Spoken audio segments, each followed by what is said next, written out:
Used to tell people my son worked overseas because it was easier than saying I didn't know where he was. For 2 years that was the version of the truth my daughter, in law managed for me contract work, shed say different time zones. She kept her answers tidy like a desk cleared.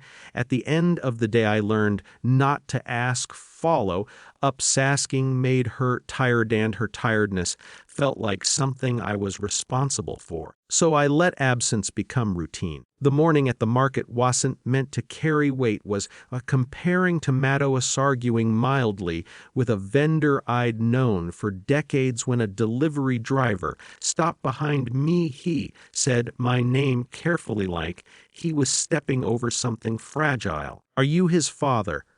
I nodded before thinking people still asked sometimes. He handed me a medium box, no logotaped, with more care than necessary. Then he said quietly, "This is from your son. Hey, asked that you open it alone." Didn't wait for a signature. Carried the box home like it might stain my coat. I set it on the kitchen table and made tea I didn't drink for a long time. I just sat there listening to the refrigerator hum, trying to decide which story I wanted to keep. Inside was no letter at first.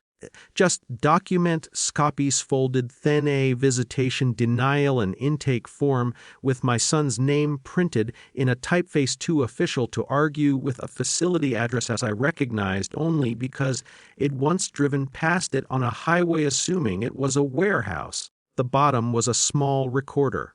I pressed play. His voice sounded older, not weaker. "Measured," Hay explained without dramatics, a legal situation that had gone wrong, fast pretrial detention that kept extending, a lawyer who'd advised silence, a choice he'd made with his wife. Tell me he was a broader, tell me the truth and risk my health, me savings, me peace. I needed someone outside, said someone they didn't think was involved.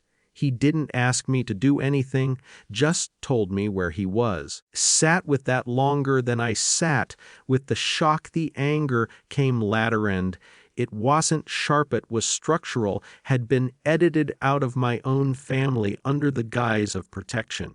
When my daughter-in-law came by that evening, she spoke. Before I did, she always had. I should've called first. She said, setting her bag down, "Things have been hectic." I told her I knew. She didn't deny it. Her shoulders lowered like she'd been carrying weight that no longer needed to stay hidden. She explained the same logic my son had, but with a manager's precision, risks outcomes, what I could and could help with. I listened. Then I said, "I need the name of his attorney."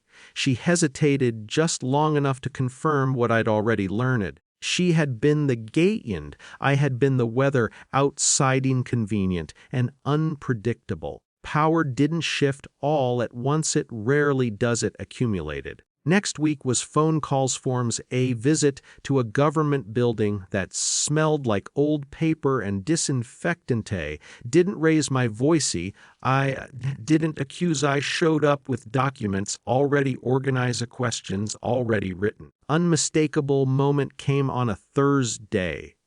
We were sitting at my kitchen table. Memmy daughter-in-law and a woman from the public defender's office who had asked to meet in person.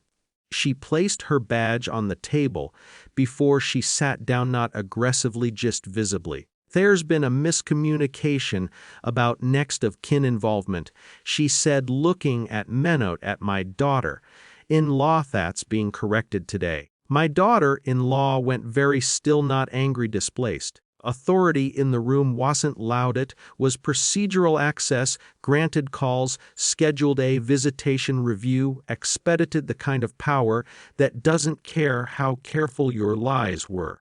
The woman left. We sat in silence. I didn't need to say anything. The system had spoken for me. My son called 3 days later. The connection crackled. He sounded relieved and then embarrassed.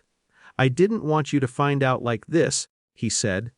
"I didn't want not to know," I replied.